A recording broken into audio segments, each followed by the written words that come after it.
நம்ம ஆண்டவர் நல்லவர். ஆமென். எத்தனை பேர் சொல்ல முடியும்? நம்ம ஆராதனை செய்கிற தேவன் ரொம்ப ரொம்ப நல்லவர். சும்மா நம்ம வாயின் வார்த்தையா சொல்லல, உண்மையா இதயத்தின் ஆழத்துல இருந்து சொல்றோம். அவரை போல ஒரு ஆண்டவர் இல்ல. இன்னைக்கு நம்ம அவருக்கு நன்றி செலுத்த கடந்து வந்து அமர்ந்திருக்கிறோம், ஆராதனை செய்கிறோம்னா அது முழுக்க முழுக்க அவருடைய சுத்த கிருபை மாத்திரம்தான், வேற எதுவுமே கிடையாது.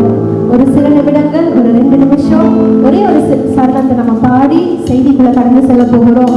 எல்லாரும் கண்களை மூடி பயபக்தியோடு கூட என் கூட தேவனை ஆராதனை செய்யும்படிக்கு அன்பா கேட்டுக்கொள்கிறேன்.